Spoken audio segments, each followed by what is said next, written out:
কথা হ'ল আপোনালোক সকলো জানে আমাৰ এই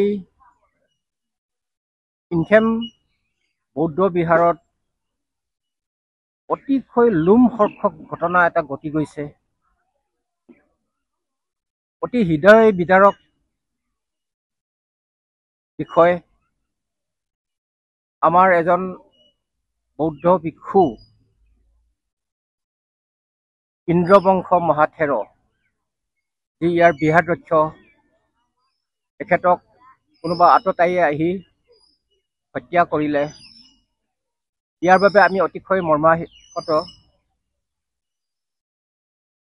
আমি বৌদ্ধ ধৰ্মৰ মূল মন্ত্ৰেৰে দীক্ষিত অহিংসাই পৰম ধৰ্ম মানি চলা আমাৰ বৌদ্ধ সমাজ। তো এনেকুৱা এজন ভিক্ষুক কি কাৰণত হত্যা কৰিলে, কি কাৰণ হ'ব পাৰে, এইটো এটা অতি আশ্চৰ্যৰ বিষয়। এনেকুৱা এটা ঘটনা ইয়াত কেতিয়াও শুনা নাই। এনেকুৱা ঘটনা আমি কেতিয়াও কল্পনাও কৰা নাই। এনেকুৱা এটা হ'ব বুলি আমি সপোনতো ভবা নাই। যিজন বৌদ্ধ ভিক্ষুৱে ইয়াত থাকি ধৰ্ম প্ৰচাৰ কৰি আছে, এনে এটা ঐতিহ্যপূৰ্ণ ঠাই ইনথেম, য'ত নেকি বহুতো গুণী মানি বিদ্বান বৌদ্ধ ভিক্ষুসকল ইয়াত থাকি গৈছে। গতিকে এই ইনথেম মুংগং বৌদ্ধ বিহাৰত এই লোমহৰ্ষক ঘটনা, এইটোৱে আমাক হৃদয় জোকাৰি গৈছে। এই ঘটনাটো, এই হত্যাকাণ্ডৰ উচিত তদন্ত আমি বিচাৰিছোঁ। প্ৰশাসনৰ ওপৰত আমাৰ বিশ্বাস আছে। আমাৰ দাবী আছিলে হত্যাকাণ্ড ধৰা পৰাৰ 24 ঘণ্টাৰ ভিতৰত এই আততায়ীক ধৰা পেলাব লাগে আৰু উচিত শাস্তি দিব লাগে, এইটো আমাৰ দাবী আছিল। কিন্তু এতিয়ালৈকে আমি এইটো গম পোৱা নাই কিমান দূৰ আগবাঢ়িছে, কি পৰ্যায়ত আছে।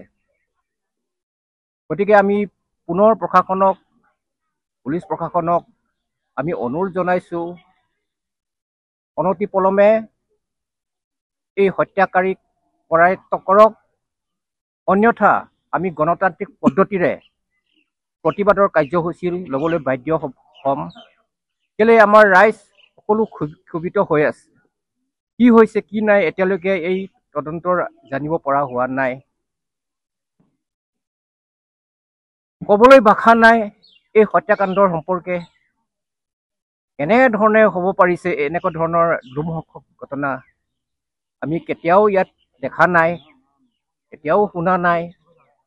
আমাৰ এজন ধৰ্মগুৰুক হত্যা কৰি পেলালে। গতিকে আজি আমাৰ পৰৱৰ্তী ইয়াত কি হ'ব, এতিয়া আমাৰ এই পৰিস্থিতিটো ইয়াত। সেইকাৰণে আমি আজি সদ্যহতে আমি বৌদ্ধ বিহাৰৰ পক্ষত আমি এটা আলোচনাত মিলিত হৈছোঁ। এই বিষয়ে আমি আলোচনা কৰিলোঁ। আমাৰ একমাত্ৰ দাবী, ইয়াৰ উচিত বিচাৰ হ'ব লাগে। অনতিপলমে অপৰাধীক কৰায়ত্ব কৰি উচিত শাস্তি বিহিব লাগে। পোনপ্ৰথমে মই সদৌ সিংহ ছাত্ৰ সন্থাৰ তৰফৰ পৰা ক'ব বিচাৰোঁ যে ইনথেম মুংগং বুদ্ধ বিহাৰত যি হত্যাকাণ্ড, যি এক জঘন্য হত্যাকাণ্ড সংঘটিত হৈ গ'ল, সেই হত্যাকাণ্ড কিন্তু একেবাৰেই অমানৱীয় আৰু লজ্জাজনক বিষয় মানৱ সমাজৰ বাবে। আমি সদৌ সিংহ ছাত্ৰ সন্থাই প্ৰশাসনক ইতিমধ্যে আগতো আমি সংবাদ মাধ্যমৰ যোগেদি কৈ আহিছোঁ যে তেখেতলোকক 24 ঘণ্টাৰ সময়সীমা আমি বান্ধি দিছিলোঁ। কিন্তু তেখেতলোকে আমাক কিছু সময় আৰু খোজাৰ বাবে আমি তেখেতলোকৰ লগত সহযোগিতা আগবঢ়াই আহিছোঁ। তেখেতলোকে কিন্তু আজি হত্যাকাণ্ডৰ 7 দিন পাৰ হৈ যোৱাৰ পিছতো কোনো ধৰণৰ তেওঁলোকে হত্যাকাৰীক আটক কৰিবলৈ সক্ষম হোৱা নাই। গতিকে আমি ভাবিবলৈ বাধ্য হৈছোঁ যে তেখেতলোকে কোনো ক্ষেত্ৰত ব্যৰ্থ হৈছে নেকি, তেখেতলোকে দোষী কৰায়ত্ব কৰিবলৈ সক্ষম নহ'ব নেকি।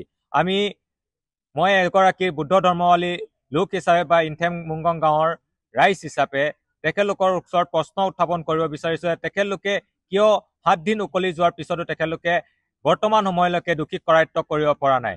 আমি তেওঁলোকক 24 ঘণ্টাৰ সময়সীমা বান্ধি দিয়াৰ পিছতো তেখেতলোকে আমাৰ লগত কিছু তেখেতলোকক সহযোগিতা আগবঢ়াব কোৱাৰ বাবে আমি সহযোগিতা আগবঢ়াই আহিছোঁ। তেখেতলোকে তেনে সহযোগিতা আগবঢ়াই অহাৰ সময়তো তেখেতলোকে যে দোষীক 7 দিনৰ পিছতো কৰায়ত্ব কৰিব পৰা নাই, তেখেতলোকে সেই কাৰণৰ বিষয়ে আমাক অৱগত কৰক। আৰু আমি অসমৰ মাননীয় মুখ্যমন্ত্ৰী ডক্টৰ হিমন্ত বিশ্ব শৰ্মাই কৈ অহা সদায় দেখি আহিছোঁ যে তেওঁলোকৰ হাতত বৰ্তমান স্মাৰ্ট পুলিচিঙৰ ব্যৱস্থা আছে।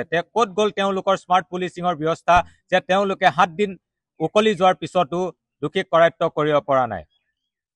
তেখেতলোকে অতি শীঘ্ৰেই দোষীক কৰায়ত্ব কৰক আৰু উচিত শাস্তি প্ৰদান কৰক। তেখেতলোকে বুদ্ধ ধৰ্মাৱলী লোকসকলক ন্যায় প্ৰদান কৰক, ইনথেম মুংগংবাসী ৰাইজক ন্যায় প্ৰদান কৰক।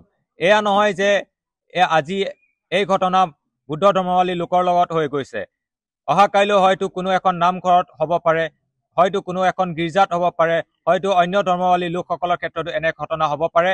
কিন্তু আজি কিন্তু ৰাইজ ক্ষোভিত হৈ আছে। আমি তেওঁলোকক অৱগত কৰি আহিছোঁ যে ৰাইজ ক্ষোভিত হৈ আহিছে, কিন্তু তেওঁলোকে তদন্তৰ আওতালৈ কিছুমান নিৰ্দোষী ব্যক্তিকো হয়তো নিব পাৰে। তেনে নিৰ্দোষীক তেওঁলোকে যাতে শাস্তি প্ৰদান নকৰে, উচিত যি প্ৰকৃত দোষী আছে তেওঁলোকক কৰায়ত্ব কৰক আৰু যাতে ৰাইজ হাৰাশাস্তি নহয় তাৰ বাবে তেওঁলোকে ব্যৱস্থা গ্ৰহণ কৰক। আৰু আমি সদৌ সিংহ ছাত্ৰ সন্থাই তেওঁলোকক সকীয়াই দিছোঁ যে অনাগত দিনত যদি গণতান্ত্ৰিকভাৱে আমি ৰাজপথত আন্দোলন কৰিবলগীয়া হয়, তেতিয়াহ'লে কিন্তু একমাত্ৰ প্ৰশাসন আৰু প্ৰশাসনেই দোষী হ'ব। ইয়াত কিন্তু কোনো ধৰণৰ ৰাইজ বা সদৌ সিংহ ছাত্ৰ সন্থা দায়ী নহ'ব। ধন্যবাদ। তেওঁলোকে আমাক অৱগত কৰিছে যে এজন তেওঁলোকে দোষী বুলি নকওঁ মই এই সময়ত, তেওঁলোকে এজন ব্যক্তিক আটক কৰাৰ কথা আমাক সদৰি কৰিছে আৰু তেখেতক তেওঁলোকে আদালতত হাজিৰ কৰি 4 দিনৰ আৰক্ষী জিম্মাত লোৱাৰ কথা তেওঁলোকে আমাক সদৰি কৰিছে। যিহেতু এতিয়া বৰ্তমান এই মাৰ্ঘেৰিটা অঞ্চলত আটাইতকৈ মানে এনেকুৱা চৰ্চাৰ বিষয় হৈ পৰিছে। আমাৰ প্ৰয়াত ইন্দ্ৰবংশ মহাথেৰা তেখেতক মানে অজ্ঞাত আততায়ীসকলে হত্যা কৰি থৈ গ'ল, নিৰ্মমভাৱে, নৃশংসভাৱে, অমানৱীয়ভাৱে। গতিকে আমি এই হত্যাকাণ্ডক তীব্ৰ ভাষাৰে গৰিহণা দিছোঁ। এই হত্যাকাণ্ড এটা অকল্পনীয়। অন্ততঃ এই এৰিয়াত, এই ইলাকাত মানে এনেকুৱা হত্যাকাণ্ড হ'ব বুলি কোনেও ভবা নাছিল। আৰু আমি সেইটোৱেই মানে আশা কৰোঁ ভৱিষ্যত কেতিয়াও এই ঘটনাৰ পুনৰাবৃত্তি নহওক। আৰু তাৰপিছতে আজি তেখেতৰ মানে একৰ্ডিং টু বুদ্ধ ধৰ্ম আমি মানে তেখেতৰ 7 দিনীয়া কৰ্ম যিটো কৰি দিছোঁ, একে পুণ্য অনুমোদন বুলি কয়। তেখেতৰ মানে পুণ্য কৰি অনুমোদন কৰি দিয়া বা পুণ্য শ্বেয়াৰ কৰি দিয়া, যাতে তেখেতে মানে ভাল স্থানলৈ আকৌ পুনৰ্জন্ম হয়। যিহেতু বুদ্ধ ধৰ্ম পুনৰ্জন্মত বিশ্বাস কৰে, গতিকে তেখেতৰ ভাল জেগাতে জন্ম হওক বা সুগতি হওক বুলি কামনা কৰি আমি সকলোৱে বা ভিক্ষু সংঘ লগতে মানে সকলো আমাৰ উপাসক উপাসিকা, আমাৰ বুদ্ধিষ্ট ফলোৱাৰ্ছ, দ্য লে ফলোৱাৰ্ছ অলছ' দে জইণ্ট আছ এণ্ড টুগেদাৰ আমি টুগেদাৰ মানে তেখেতৰ হেৰিত মানে নামত আমি পুণ্য অনুমোদন কাৰ্য সম্পন্ন কৰিছোঁ। লগতে এতিয়া পৰৱৰ্তী দিনত কি কৰা যায় সেই বিষয়ে বিতংভাৱে আমি আলোচনা কৰিছোঁ আমি এই ইনথেম মুংগং বৌদ্ধ বিহাৰত। আৰু আমি নিৰ্ণয় লৈছোঁ, আজিৰ সভাই আমি নিৰ্ণয় লোৱা হৈছে তেখেতৰ নামত এখন পুস্তকালয়, লাইব্ৰেৰী স্থাপনা কৰা, যাতে তেখেতে মানে ভৱিষ্যত প্ৰজন্মলৈকে তেখেতৰ নাম হেৰাই নাযায়, তেখেতে মানে জীয়াই থাকে সেই পুস্তকালয়ৰ যোগেদি। আৰু আমি মিডিয়া বন্ধুসকলক আপোনালোকক অতি ধৈৰ্য্যৰে ইমান সময়লৈকে বহুত দেৰিলৈকে আপোনালোকে অপেক্ষা কৰি আছিল। আমি আপোনালোকক দেৰি হোৱাৰ বাবে আপোনালোকক মানে ক্ষমা বিচাৰিছোঁ। আৰু তাৰপিছতে নিশ্চয় মানে আমাৰ প্ৰশাসনৰ ওপৰতে বিশ্বাস আছে, আস্থা আছে এটা, তেওঁলোকে নিশ্চয় মানে ন্যায় দিব। আৰু অতি সোনকালে দোষীক মানে বিচাৰি উলিয়াই উচিত শাস্তি বিহিব বুলি আমি আশাবাদী। আপুনি বিচৰা বাতৰি পাব কেৱল নিউজ 18 এপত। নিউজ 18 এপ ডাউনলোড কৰিবলৈ স্কেন কৰক এই QR কোড। গুগল প্লে ষ্টৰতো পাব এই নিউজ 18 এপ।